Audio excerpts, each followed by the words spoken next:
I am going to assume that you can hear me because nobody has said you guys can't hear me. And I am just going to pick up where we left off last week and hope for the best. Okay. Yes, ma'am. Hear you. All right. Thank you, sir. So there are clauses where we'll put a lot of emphasis and do a bit more examples when I explain them. And then there are those that we will just go through as a class quickly. Part of the reason is not that the others are less important. Some of the clauses that we spend time on, you find that you work with them a lot during your contract administration period or during stage 5 of the project, which is the work stage or implementation stage. So where you're managing the contractor and all of that, you find that you have to deal with those clauses quite often. The other ones you can read and like you just keep them at the back of your mind, but you need to know about them. And this is why I will touch on them. So we'll quickly look at obligations of the parties, which is clause 12. Last week we looked at insurances and securities. I'm also just going to ask if you can admit the people in the lobby so that I can focus on the presentation. So we look at the obligations of the employer on clause 12.1. And then 12.2 deals with the obligations of the contractor. So 1, the employer shall provide a guarantee for payment where applicable. So this is one of the securities that we discussed last week. You know, the employer will provide a guarantee for payment in instances where he can't provide that, then the contractor would have to use his lien. But if he's provided with a guarantee for payment, the contractor, then he signs a form that's called a waiver of lien. He waives his lien because in the event that he's not paid, he can claim from the guarantee. Okay.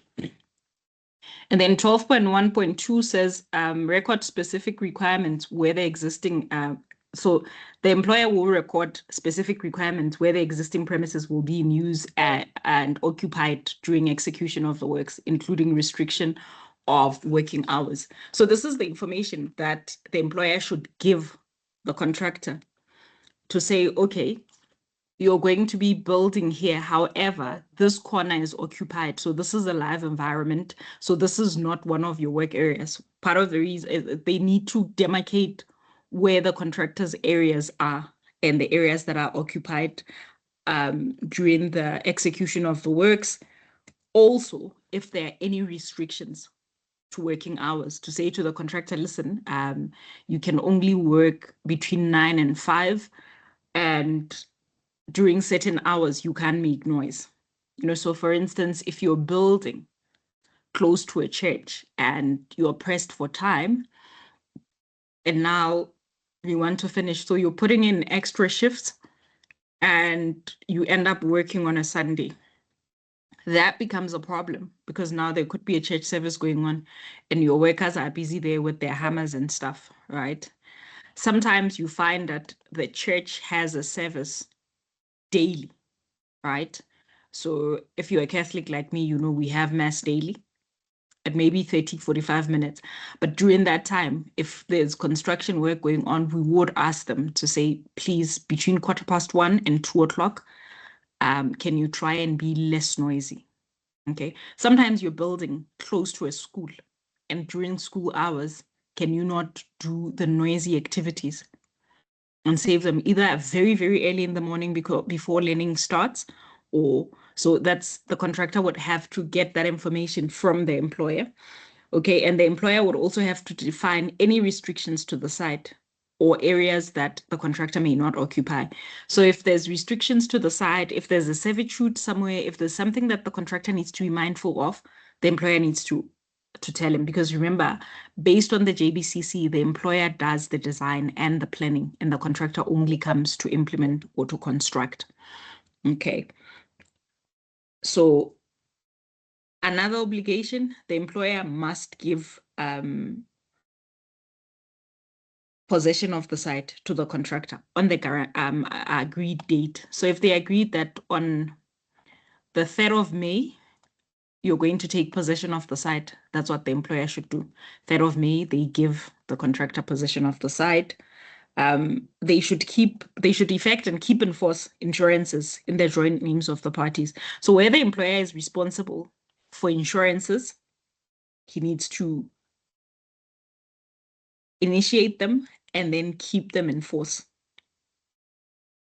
in the joint name of the contractor and the employer, because it's an insurance for that contract, right? And give a copy to the contractor. And then I think the original document stays with the principal agent.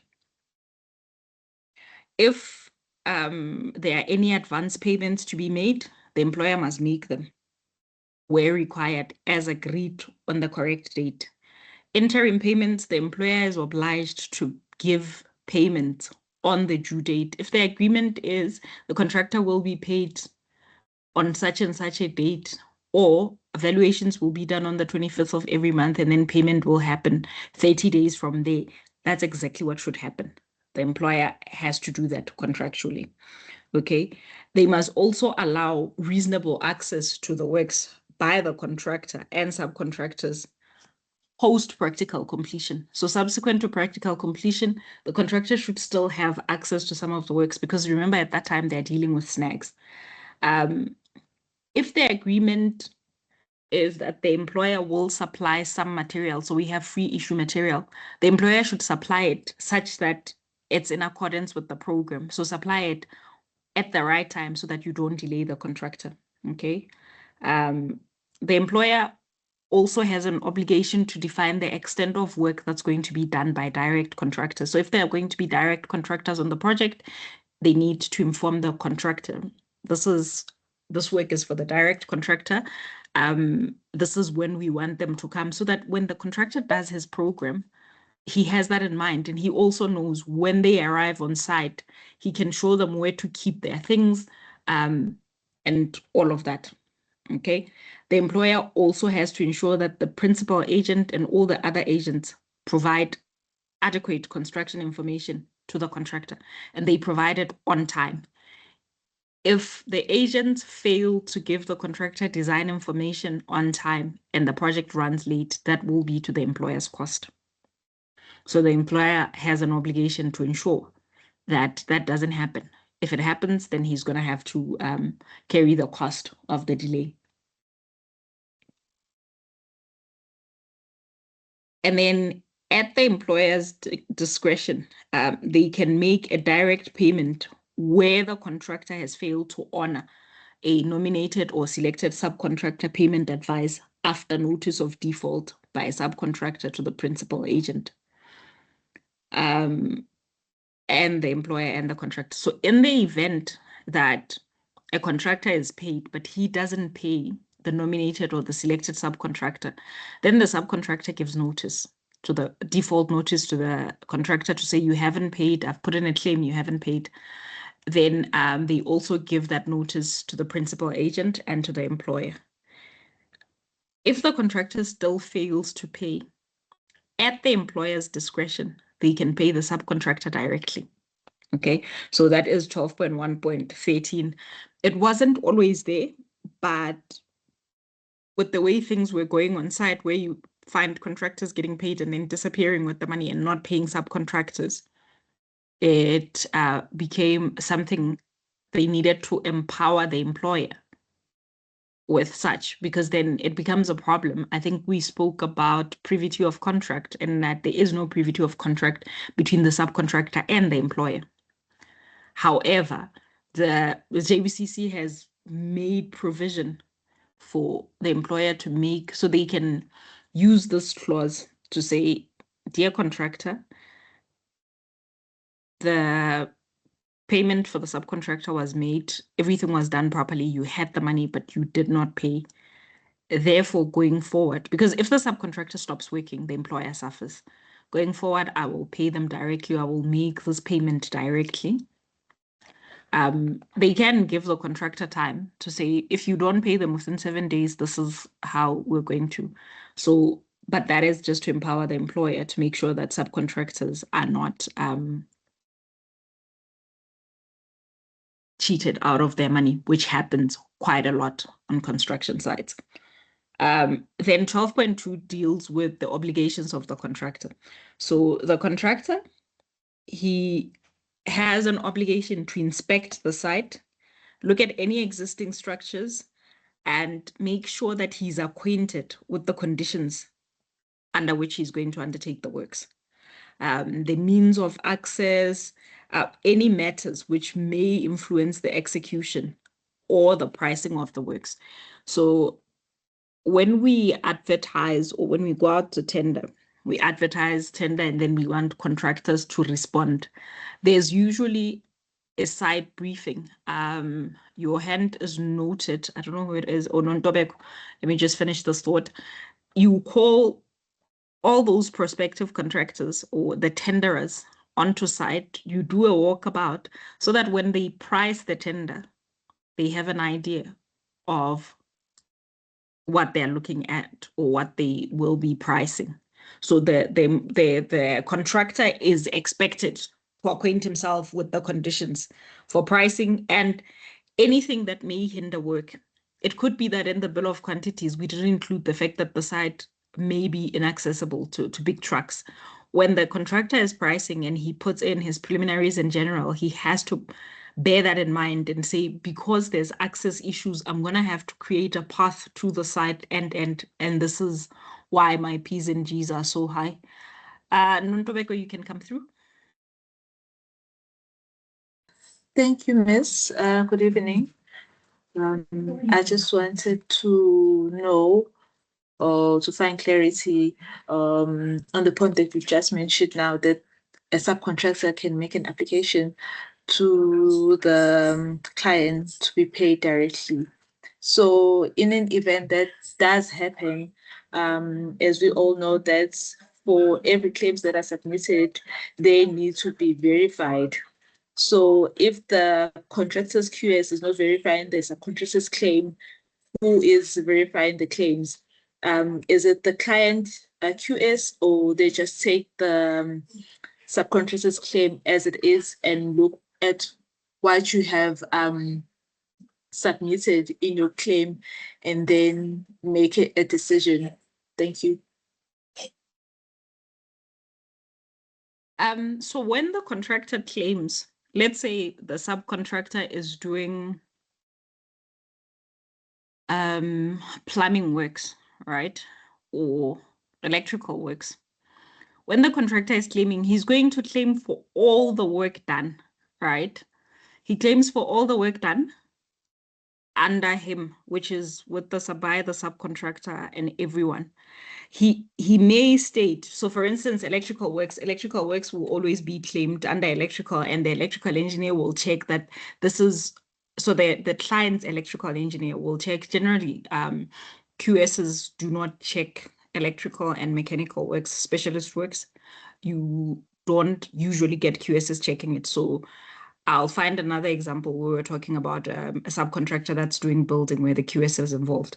So the electrical works will be submitted or mechanical works, and either the mechanical engineer or the electrical engineer will check the work that has been done and say, yes, this is actually work that has been done. It can be paid, so then it's paid. The contractor's quantity surveyor, which is generally an estimator, he works to submit claims, right? The subcontractors will do the work and then he compiles a claim and he submits a consolidated claim. So you would have, let's say, the plumbing subcontractor, the civil subcontractor, this subcontractor. They all work under the main contractor. So their estimator, I don't want to call them QS, because then it's gonna muddy the waters when client QS contractor, there's too many QSs, but the contractor's estimator will compile that claim and submit it to the client. But remember, by JBCC standards, whether the contractor submits a claim or not, the quantity surveyor the client's quantity surveyor, the employer's quantity surveyor, has an obligation to do an assessment of the works on a monthly basis at a minimum. So sometimes with some contracts, when it's a small contract, you do it every 2 weeks or however the period has been agreed. So on a monthly basis, they do an assessment of the works and then they prepare about evaluation. So if it's specialist works, he would ask the electrical engineer to say, okay, fine, how much work of the electrical bill has been done, and the electrical engineer would tell them. So you don't necessarily need the contractor's QS to verify. The client has their own QS.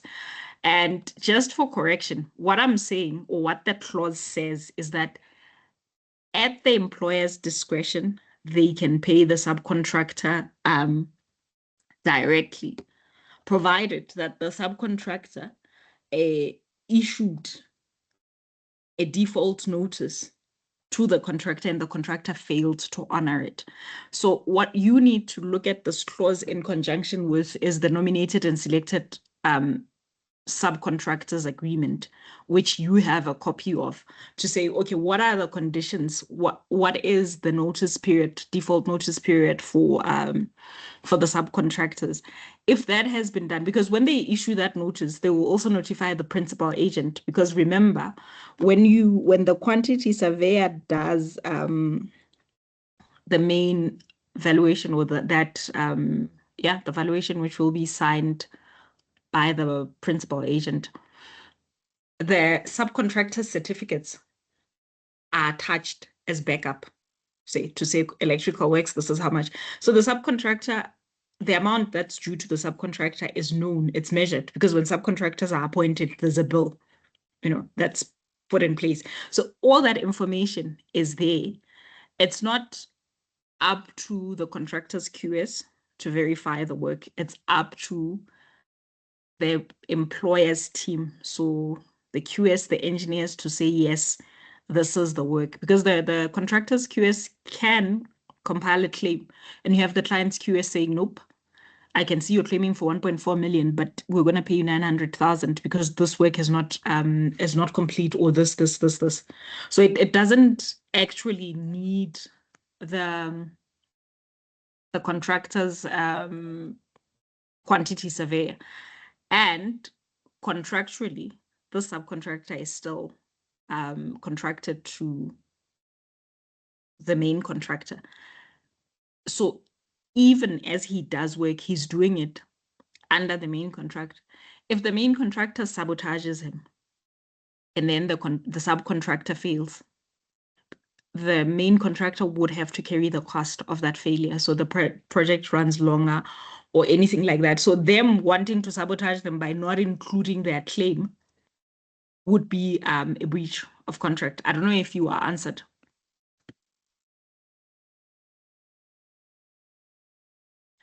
Okay, I'll assume silence means. I hear your point. Also, I just wanted to follow up. Let's say an electrical contractor does make claim to the client, and that is approved. So normally, what contractors do is they add a contractor's markup for the electrical works as well. So in the event that an electrical contractor claims directly to the client, so they're going to claim with the rates that's been approved by the contractor. So the rates that the contractor has submitted, the difference, is that then paid to the contractor's account, or what happens to us? The markup would be for the contractor's account. Like I said, remember, when we procure subcontractors, there's a bill, there's a price document that is submitted. So generally, the contractor would show what their markup is, or whatever it is. So they would be paid. So for instance, let's say he's digging trenches for stormwater drainage and stuff like that, and that is the subcontractor's work, and he said he's going to dig a trench for 250 as a cubic meter. He's going to be paid that 250, unless if then the contractor would say, oh, actually what goes to him is 230, the 20 rand is mine. But if he's going to be paid based on the subcontractor's bill, the markup or anything that goes to the contractor would be reserved for the contractor. It would not be paid to the subcontractor. But if he's built it into the rates, he's going to have a problem. I see. Thank you. You had your hand up, and then Nonhlanhla will follow. Okay. No, thank you, ma'am. Ma'am, my question, I don't know if it will make sense or what. Ma'am, let's say I'm using maybe like in a project we are using a form of contract. Is it allowed or it's not allowed maybe to amend some of the clauses? Like for instance, let's say then we'll say for this type of work we're gonna use JBCC, but then for clause so and so amend or maybe omit or replace that clause by this. Is it acceptable? So let me ask before I say yes or no, at what point do you introduce these changes? I don't have other practical example, but for instance, maybe like the other form of a contract, maybe it has like the early warnings, and you want to include that, but then it's not so you well want articulated. to make Yes. a hybrid of a JBCC and a FIDIC or a Yes. JBCC. No, you absolutely can. Remember when I think when we started, I spoke about how we have JBCC, NEC, FIDIC, and then we have bespoke contracts. So you can use JBCC as your base, but also include your clauses. And I think I also mentioned in our preliminaries, we have section A, section B, and section C. So this is where the contract clauses are put in the preliminaries. Section C is where you as the employer, you write your own requirements. So for instance, if you want subclause 12.1.13 excluded in its entirety, you state it there. So you can, but you do it before you give that or before it goes out to tender to give to contractors. When they contract with you, they need to know what the conditions are. If you want to amend the contract sometime into the project, you have to agree with the other party because there's two parties. So you could agree with the other party that this is not working for us. Therefore, let's amend. So you can agree and then amend. So you definitely can change it. It's not a unilateral decision though, if you're already in the contract. But when you're compiling it, before you go on to tender and all of that, you can put your own clauses. You can make changes to the JBCC. You can mutilate it as much as you want and add whatever it is you want to add. You can have a bespoke contract. You absolutely can do that. But once you are in a contract with somebody else, so it's me and you, we agreed on something basic at the beginning, but now we realize one clause doesn't work for us. You'd have to present that to the other party, me in this instance, to say, okay, I think this clause of paying you within 30 days doesn't work. I'm having challenges with my bank. So let's rather change it to 45 days and whatever. And I'm like, I can't agree to that, whatever. And then we amend the contract, and then you would issue an addendum to the contract to say, please note clause whatever has been amended. Okay, Nonhlanhla? Thank you, ma'am, and good evening. Ma'am, I just wanted to find out on the conversation that you were having earlier with my colleague. You were conversing with regards to a subcontractor being paid by the employer. So I'm not sure whether I missed something out maybe during the previous lectures. Isn't the subcontractor contracted with the main contractor, and that is the responsibility of the main contractor to pay the subcontractor? Or are we referring to a stationary, or we are just referring to attachments that are within that claim of the main contractor, but not to say per se the subcontractor is claiming from the employer? or maybe I'm exposing our practices. Maybe we're not doing things correctly. I don't know, but yeah, I'm a bit confused. I thought the subcontractor contracts with the main contractor and not with the employer. Can you please correct me there? Thank you, ma'am. All right, thanks. I see Nontobeko's hand is up. I think whatever it is that you missed in this lecture. So we'll talk about it and then we'll get you aligned. Nontobeko, please come through. Yes, I just wanted to find out, following the question that my previous colleague asked here, he asked about the amendments of the contract. So I just wanted to find out if the contractor is allowed to oppose the amendments of the contract, because they would say we are using JPCC, but then put amendments on the payments. They, instead of 40 days after receiving the claim, they say we must allow for 30 days, for example. Okay, so at what point is the contractor opposing? You see, when Lindoguhle asked, I asked him, at what point do you want to change the contract? Is this when you are already in the contract? So the project is already running and you want to introduce an amendment? Or is this at the very beginning? At the very beginning, on the appointment of the contractor, when the contractor is awarded the contract. So if you go back to the basis of a contract, there must be consensus. Right there, where the contractor is opposing one of the conditions, you don't have a consensus. So we can't establish a contract. So at the very beginning, we have to agree on what the terms are going to be. If the contractor doesn't agree to those terms and you as the client are not willing to budge, the contract will not happen. So they absolutely can say, we'd rather walk away from this if this is how you do it. When I was still in consulting, we were consultants, but I remember we walked away from about three projects, very big projects.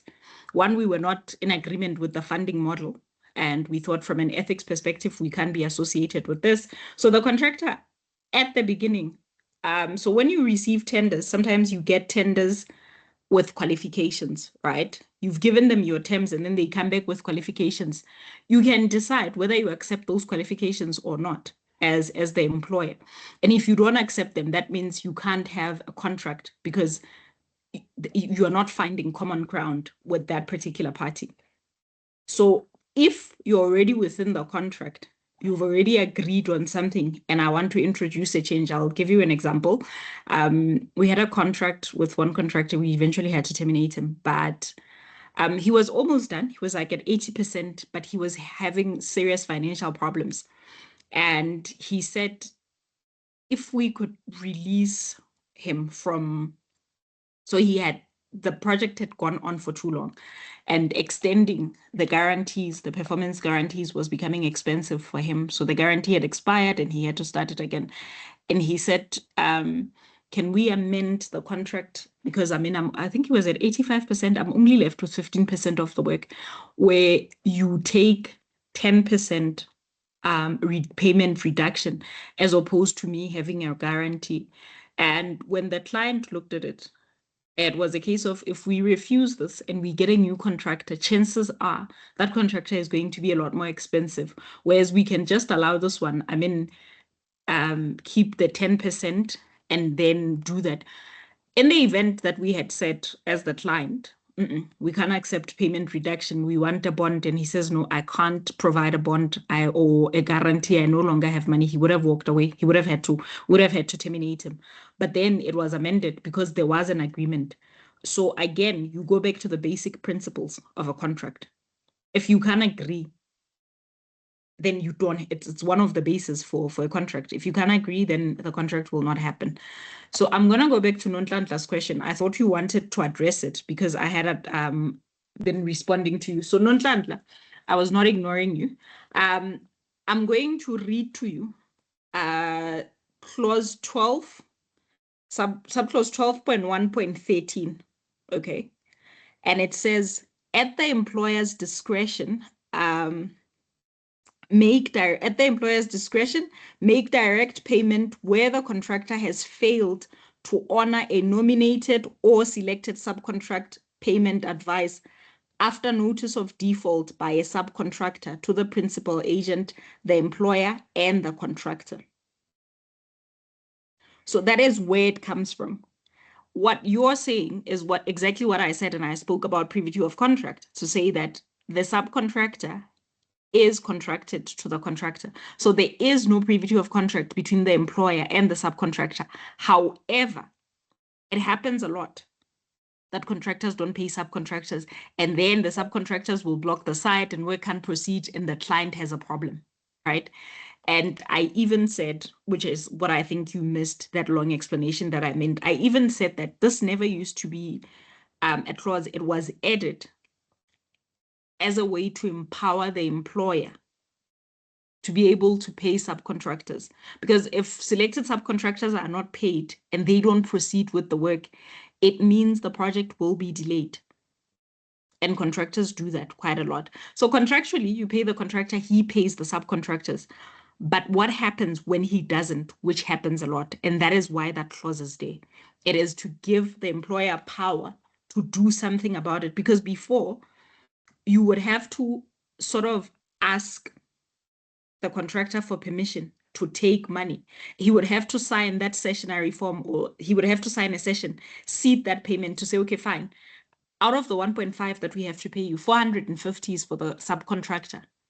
Can we pay him directly because you are now failing to pass money to him? Sometimes you find that this contractor owes or he has other debts. Money comes into his account and then it's taken, it goes somewhere, and now he can't pay his obligations. And this money is for the project, but now it's going to service other debts and compromising the project. So that is what that clause is there. It doesn't change the contract. It merely empowers the employer so that in the event that the subcontractor is not paid, and the contractor, even after default notice, still does not honor the payment, the employer can pay. Does that make sense? Okay, thank you. All right, I was on the contractor's obligations. Okay, so within 15 working days of accepting the contractor's tender, the contractor has to submit to the principal agent everything that supports the price document with items priced to include all costs, overheads, and profit.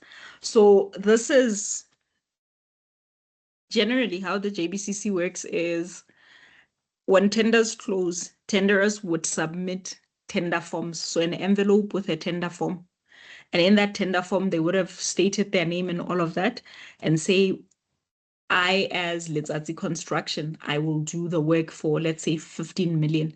And then and then another construction company would say 19 million and whatever. And then we are like, no, we accept Letsatsi's. And then as soon as that is accepted, the contractor has exactly 15 working days to submit a breakdown of that 15 million that he had provided. Okay.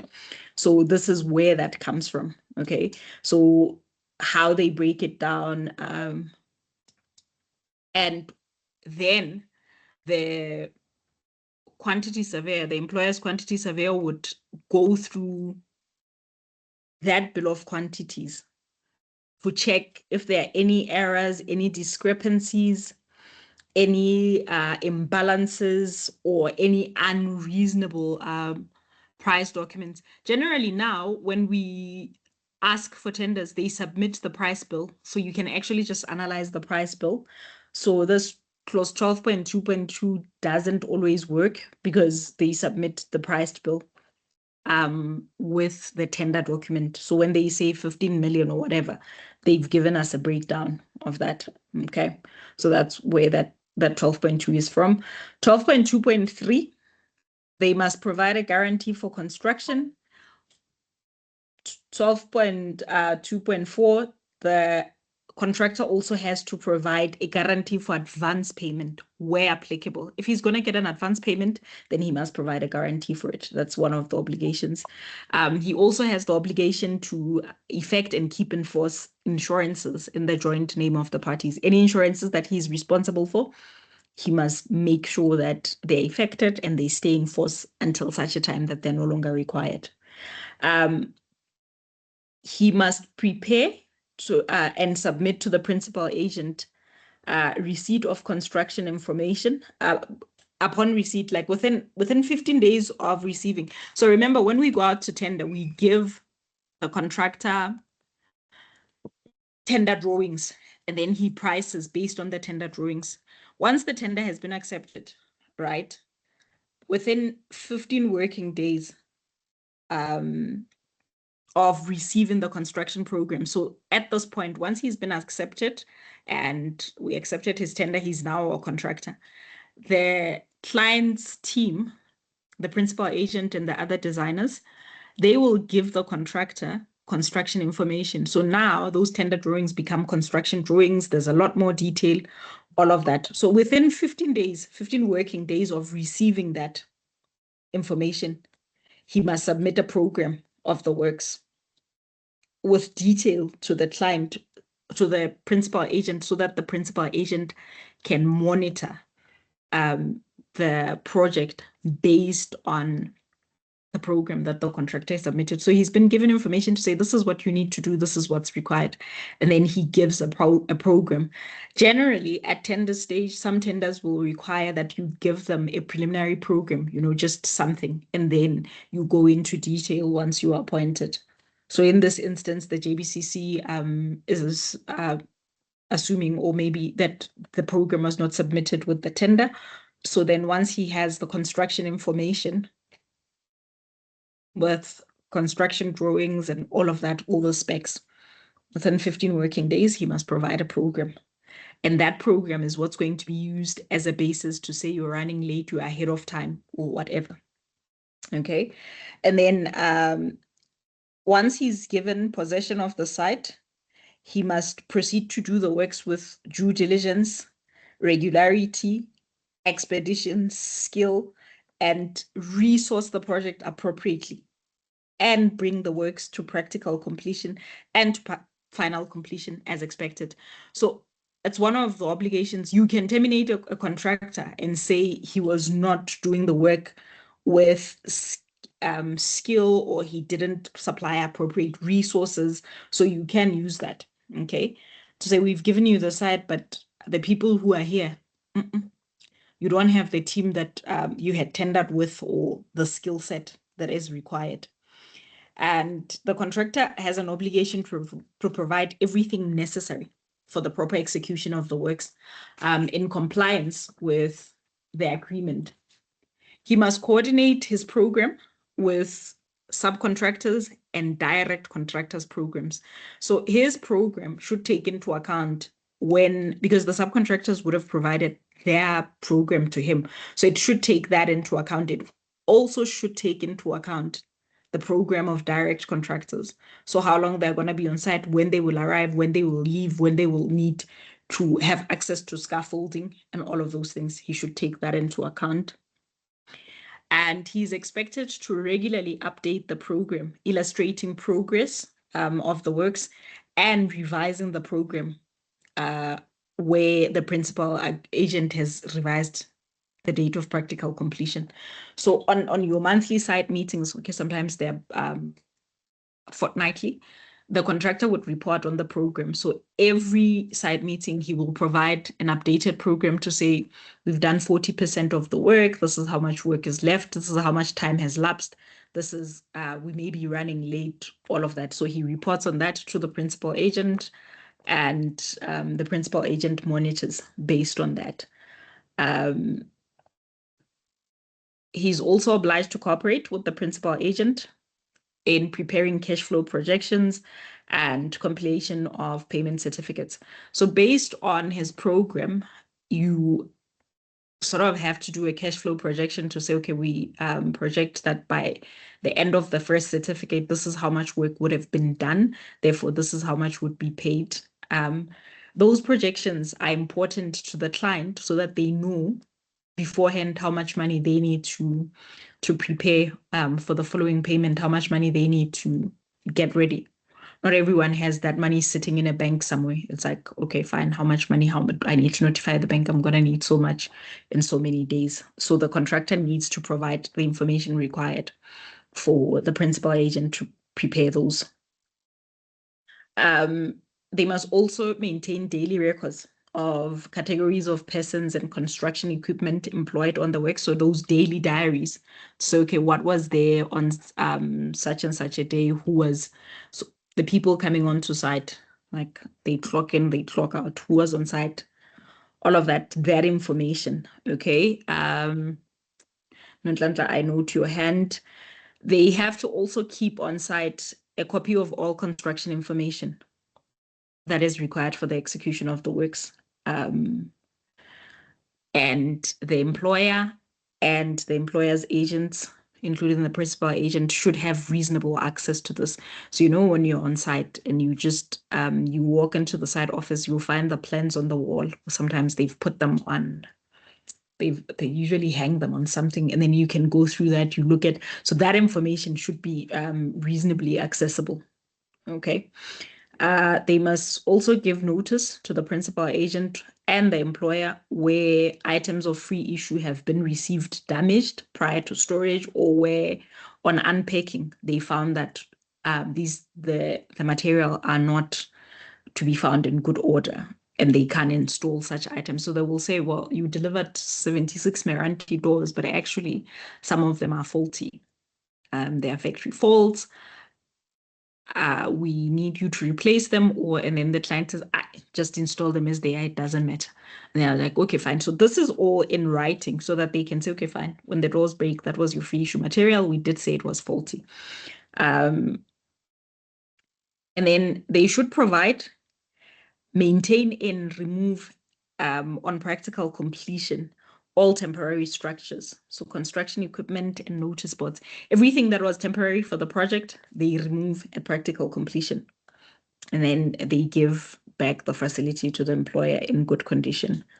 And then they cede to the employer any guarantees, product warranties, and any indemnities pertaining to the works on the issue of the certificate of final completion. So at final completion, everything they've installed, kitchen equipment, all of that, also this carries 2-year warranty. They give all of that to the client as they are now keeping everything. Then 12.3 just speaks to the fact that there has to be regular meetings between the principal agent and the contractor to monitor progress on site and to deal with any technical coordination matters. The principal agent records and distributes minutes of such meetings. Nonhlanhla, what was your question? Thank you, ma'am. Something came into mind as you were presenting. I wanted to find out at what stage is it during this? Is it during this? Is it in this clause where the contractor or even the employer, let's say the employer, can approach the contractor to negotiate the what you call the price that's been offered by the contractor, be it maybe the employer noticed that there's a front loading or for whatever reason, but at what stage does the employer now approach the contractor for negotiations in terms of the amount that they've submitted when bidding? Thank you, ma'am. That happens during adjudication, not during contract. When you sign the contract, that means you've agreed the terms. So remember, after tender closing, the client or his people will open whatever submitted tenders and adjudicate. So during that evaluation and adjudication period, before a contract is signed, that is when they could ask the contractor, or say, we are happy with your offer, but we don't want your, what are they called? Your qualifications, therefore remove these qualifications. Or we are, because the minute you accept the tender, then you've accepted it as is. So before accepting it, that is when the employer can negotiate.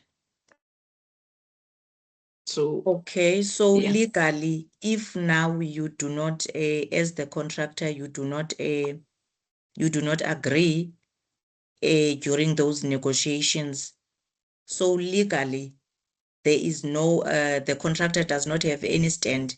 You cannot take the employer to court and say maybe there was a, what you call, they created an expectation. No, so I think I know what you're talking about, even though you didn't say it. You issued a letter of appointment, right? That's where contractors usually take, and government does that. They issue a letter of appointment, and then afterwards, they want to go through the bill after issuing the letter of appointment. By that time, it's already too late. You've already said to them, I'm accepting. So you do create an expectation that the tender has been accepted. So this is why they take you to court. Generally, if you look at the JBCC, at no point did we speak about a letter of appointment, because acceptance is when the contract is signed. So what the letter of acceptance does, which is the private sector has done away with it. I think some institutions will call it letter of intent. So we're looking at your tender, it looks favorable, can we negotiate? So they haven't said we've accepted. But if you submit a letter of acceptance, which happens quite a lot with government institutions, then you've said, I looked at your tender and I've accepted it. So you didn't raise any questions. You didn't say, let's negotiate. You said, I've accepted. So that is when they can say, please mute yourself. Sorry, Mama.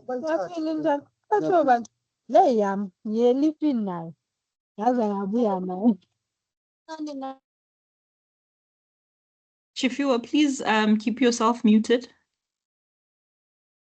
We don't want a broadcast of your private conversations. So I don't know, Nonhlanhla, if there is no letter of appointment and you have not said to the contractor you have not created an impression that you're contracting with them, because when you issue the letter of appointment, generally they say in the letter, I'm trying to think of the one my employer usually issues. It says something to the effect that the contractor will be expected to provide guarantees and insurances and stuff.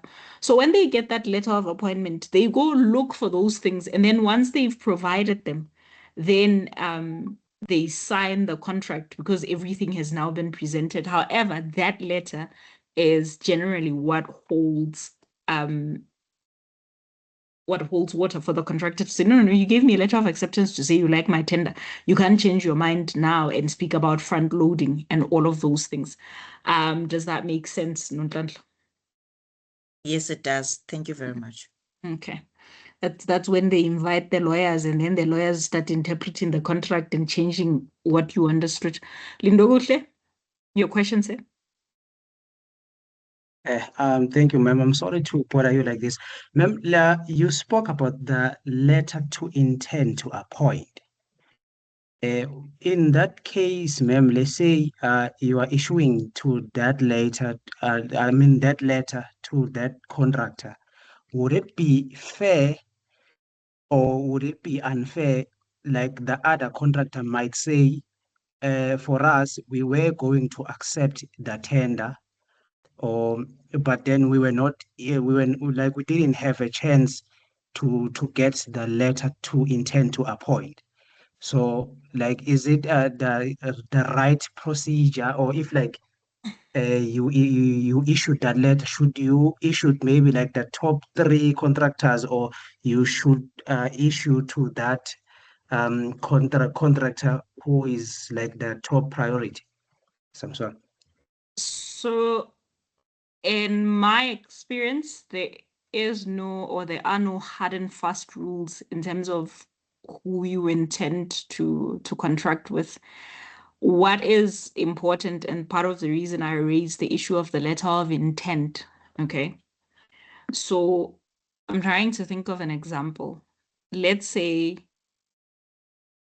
I say, okay, at the beginning of 2027, I will be able to sponsor 3 students to go into masters, right? You're the honors class.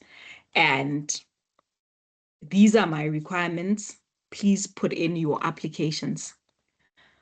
So you have not received your final results for December, but based on maybe your semester results, I can see that there's a possibility that I could sponsor you. So it would be like a provisional acceptance, you know. So the letter of intent would come from the employer saying to the contractor or to 3 contractors, let's negotiate. I've seen some. So you can say it to a few contractors. I mean, I've had mining clients who would say, okay, negotiate with the top 3 contractors. And then you start, because now you have a feel of what the market price is, you start beating them down, to say, okay, fine, we want to accept this qualification, please change it. So, and generally you don't tell them that you're negotiating with 3 or because you're trying to avoid collusion, because they will collude and decide, let's stick to 15 million, let's see who he gives or whatever, right? So you speak to them, because I remember we would schedule meetings. We would have one meeting in the morning with one contractor. When we're sure that they've left, we'll have another meeting with the other one so that there's no them meeting in the area and like, what are you doing here? That sort of thing. And then you negotiate with them, look, we've received your tender and we like it. However, 1, 2, 3, 4 doesn't work. And then you see of the ones that you've pre-selected, which one or who is more agreeable to your terms, and then that's the one you go with. Or it can just be intent to one contractor and you say, okay, fine, here are my conditions. I've looked at your tender. I find 1, 2, 3 unacceptable. Or like Nonhlanhla was saying, there's front-end loading and I want you to price this correctly. I don't want to change your 15 million, but I'm just saying it can't be that for the 15 million, the work that will be done in the first 3 months will be worth 9 million. That doesn't make sense. Okay. I can't pay you that sort of thing. So you can negotiate. What I was just trying to say was with the letter of intent, there's room to maneuver to say, I intended to contract provided things change. Wherever with a letter of appointment, you are saying, I'm happy with your tender, therefore let's contract, type of thing. So that is, I hope that answers you. Yeah, ma'am, it answers me very well, but is it ethical? Why wouldn't it be? Yeah, that's because No, I just want to know. yeah, because it seems as if maybe you are changing the criteria to maybe to suit some whatever that No, contractor that let's go yes. back to my scholarship offer for next year for masters. Yes. You've all submitted, right? And out of what 98 of you, I said I could sponsor 3, right? All 98 submitted, and then there's the ones that I've given provisional acceptance. Universities do that. You apply with your grade 11 results and they say you are provisionally accepted, right? On condition that you fulfill 1, 2, 3, right? And they will say, I'll use the example I just went through. I had a matriculant last year and they say to you, okay, you need 60 for maths, you need, and then you need 60 for maths and then an average of 70 for the other subjects, right? Then you qualify to get into this course. Then at the end of the year, you qualify, right? You get your 60 for maths. Remember, I've given provision to, out of the 98, I've said there's like 9 that I said, you seem to be on the right track, let's see. So out of those people who had applied, who had gotten provisional, you have 60, which meets that minimum criteria. But the other people have aced the maths. They're coming in at 80. Now I'm like, okay, because there'll be a clause that say we will go with the student with the best marks. So now I say to you, in as much as this is the minimum criteria, the best marks, the top 3, you are not in the top 3. Yes, you meet the criteria, minimum criteria, but there's the top best 3 people are coming in at 80 and you're just giving me a 60, so I'm going to go with them. So it's not, what would be unethical is if you do not state it in the application to say that this is provisional upon you meeting the criteria, but how also note if somebody comes with better marks, or we will go on the best performing candidate, and best performing would be the one who gets the highest mark. So it's not, it would become unethical if you say to me, I only want you to get a 60 for maths. You get a 60 for maths, you're in. And then I leave it at that. And then once you get a 60 for maths, I start saying, yeah, you got a 60, but you see other people got 72. We agreed on a 60, you gave me a 60. But if I have left room for, these are my conditions, that plus these other conditions, then there is no ethics issue.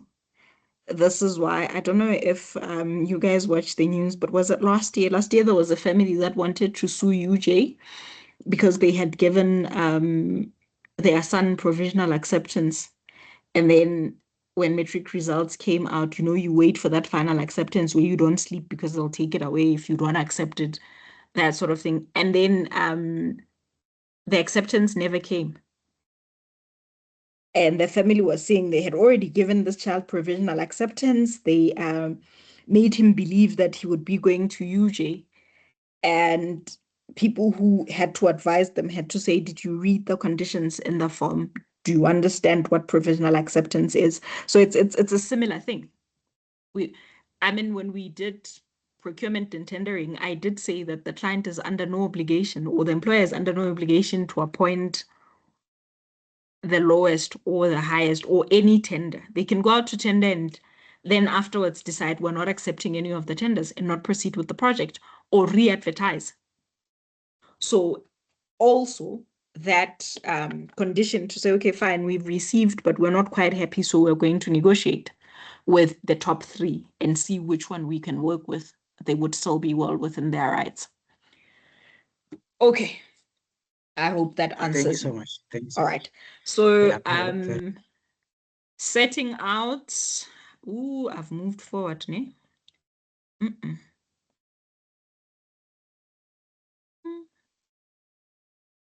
Okay. So with regards to setting out, this you can read through that in your own time, but it's just that the employer will show the contractor the boundaries, to say these are the boundaries, or whatever the pegs are there to show the extent of the site and levels and all of that. And then they will define the setting out points. So this would be the principal agent setting out points. And then the contractor will then, based on that information, set out his site. So then he's issued with a certificate of site possession. Site handover, which is issued by the principal agent. Then you have your nominated subcontractors and selected subcontractors. Nominated subcontractors, you can read through this, and you can also look at the nominated and selected subcontract agreement. So your nominated subcontractors, these are nominated by the client or the employer. Okay, and they are sort of imposed onto the contractor. So we'll nominate 3 subcontractors, and the contractor can, and then the contractor can decide which one based on their pricing. So this is for specialist work. You find nominated and selected subcontractors only in the FIDIC and the JBCC contract. NEC does not believe in this sort of subcontracting. The problem with a nominated subcontractor is the fact that they are the client's responsibility, not the contractors. So if they delay work, then the contractor can claim from the client to say, your nominated subcontractor delayed me, therefore. So the nominated subcontractor would come from that list of the employer saying, okay, for acoustic curtains, these are my 3 suppliers, and you need to work with one of these. So it would be a nominated subcontract, and then they would have that nominated subcontract agreement. Then you have the selected subcontractors, right? Your selected subcontractors is, we need electrical work done, and the contractor comes with a list to say, these are the subcontractors I use for electrical works, and then we would invite them to tender for the works. The principal agent is involved in that. They approve the document that goes out to the contractor for them to price. They are there, they manage that whole thing of adjudication to say, okay, this is the subcontractor will go through. So that subcontractor is taken from a list selected by the contractor. So this is why they're selected subcontractors. So those would be the responsibility of the contractor. Generally, clients have tried to move away from nominated subcontractors because then they become a liability to the employer. So they will, I had a big client that came with a list of nominated subcontractors, and I'll ask them, so when I speak to the contractor, are we signing a nominated subcontract agreement? And they said, nope, we're going to make it we want to impose them on him, but it's going to be under a selected subcontract. So then I asked the contractor, this is the situation. And he said, considering that I've never had to do that type of work, I'm okay with whoever they recommend. We'll just have to beef up the agreement with them. So generally, clients are trying to avoid a nominated subcontract agreement because of the liability or the responsibility. This is why in brackets I'm saying hardly ever used, because of that disadvantage. So and then what direct contractors are. These direct contractors are used for serious specialist work, and they would be contracted to the clients. There's no, short of just working together in harmony with the contractor, there's no relationship. They come, they do their work. If they damage the work, the contractor will just go to the employer to say, your direct subcontractor damaged, please pay, and stuff like that. So the only thing the contractor has to do is to cooperate, make space for them to work, do what they need to do, and assist with. So for instance, if they need to use his tools that are already on site, that sort of thing. So those are your direct contractors. Then we look at contract instructions. These are like your site instructions, okay? But I think they used to be called site instructions when I started, but they're called contract instructions. So they are issued by the principal agent. Truth is, they can be issued by any of the designers. So your engineers, your architects, they can issue, and then the principal agent just co-signs. So for instance, if there is something, there's a discrepancy on the design and the contractor is not sure which way to go, in correcting it, one of the agents will issue a contract instruction to say, okay, contractually, I am amending this to reflect that. They write it down and they may even draw it, to say, and then they sign it. The principal agent also signs it. Back in the day, there used to be a triplicate book that stayed on site. It used to be done by hand. So the architect or the engineer would draw on that triplicate, and then there'd be like 3 pages. I think the original would go to one. I don't know if the original stayed with the contractor, and then the one copy would go to the principal agent, and then the other one to the employer. So that would be kept in triplicate. Was it to the quantity surveyor? Can't remember, but it was in triplicate. Now, because we sometimes do meetings online and stuff like that, it is issued on it's no longer the triplicate book. So they will just issue it in writing somehow and submit it to everyone. Sometimes it's emailed, sometimes. So they will issue that contract instructions. Sometimes there's an ambiguity, you know, so, and they want to know, what does this mean? Or there isn't enough detail, they're looking for detail in terms of how to do something. Or sometimes we've specified a 5.5 millimeter thick chroma deck roofing, and then suppliers in the country are saying, we no longer make that. You only get it at 4.5, the 5.5 they don't make anymore. So now the contractor goes back to the architect to say, this is what you've specified, and they will bring their evidence. But suppliers are saying this is no longer being made, blah, blah, blah, blah. So this is what's available and this is the price. And then the architect will have to approve to say, okay, fine, go ahead and procure what's available. And they write it down so that at the end of the contract, we don't say to the contractor, this is what we have specified, but when are you provided something else? So those are your reasons for contract instruction.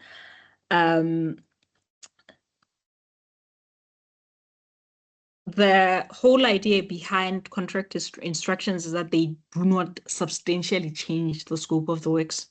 Okay, so you can't issue a contract instruction that changes the scope of the works. The scope can only be changed by the employer, none of the agents. Okay, they could issue a contract instruction in order to enforce compliance with the law or regulations or bylaws, right? Sometimes it would be for the provision of testing of samples, materials and goods. Sometimes it's an instruction for the contractor to open up work that's already been done for inspection, or a contract instruction for removal or re-execution. Sometimes substitute of materials and goods, like I said, with the roof sheeting. At times, protection of the works. So for instance, something was not a threat when we started, but subsequently becomes a threat. And now we're saying to the contractor, you need to protect the works. It would be at an extra cost. So here's an instruction for you to do it, so that when you claim, you can say an instruction was issued and I followed that instruction, okay? Sometimes the instruction is issued for the contractor to repair works that are damaged. So it could have been damaged by the direct contractor. It could have been damaged by storms, whatever it is.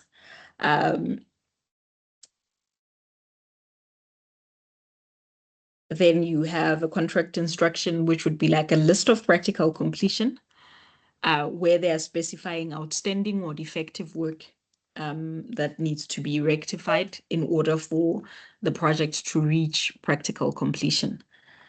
And then after the list of practical completion has been addressed, you now get a list of final completion, which would specify outstanding or defective work that needs to be rectified before you reach final completion.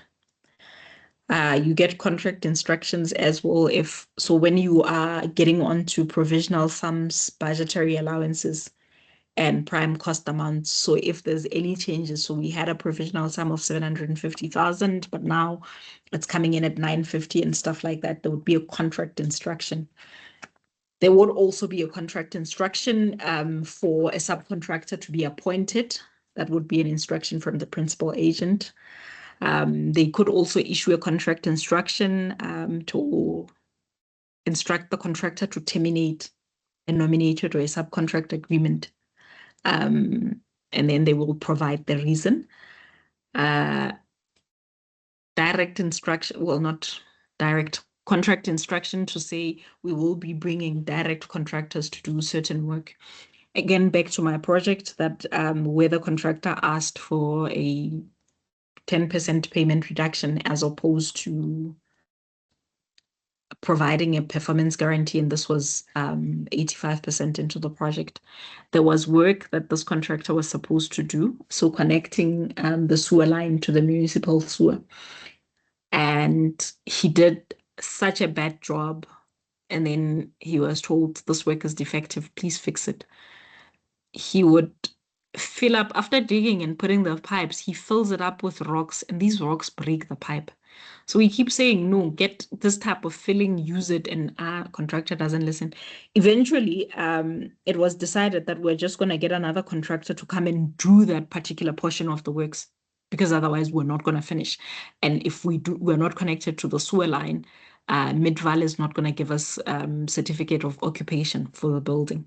So it could be that where you issue an instruction to say, omit that from your scope, so and so will do it, because yeah, you're just not getting it right.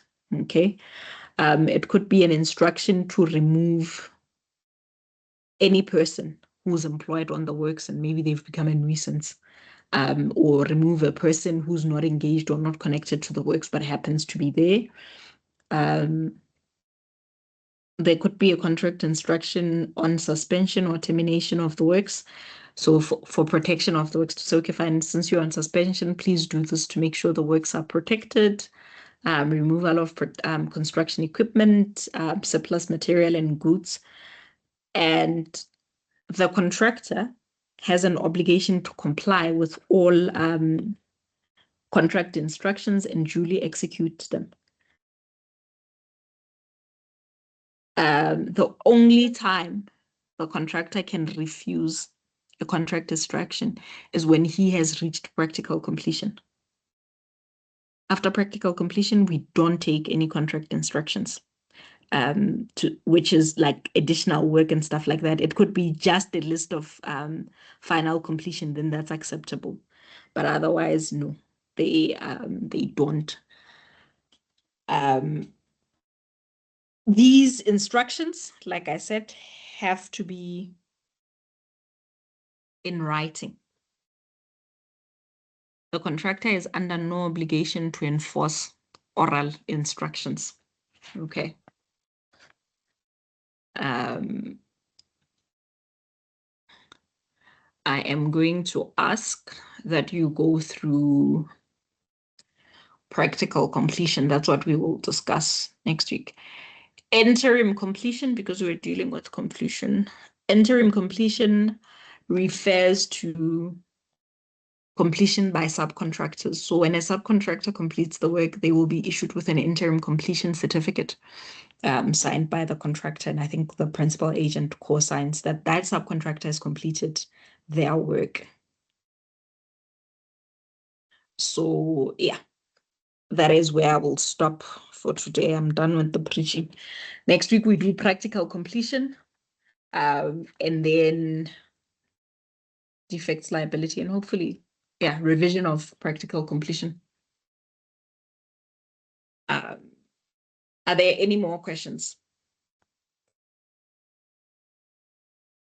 All right. In the absence of questions, I'm going to wish you a great week. I will share what I promised you sometime this week. If I don't, I'll do it over the long weekend. I will have time then, okay? But I will share. Thank you so much for joining the class and for engaging. Have a great week. Thanks, bye. Thank you, ma'am. Thank you. Thank you. Cheers, cheers. Thank you. Bye, everyone.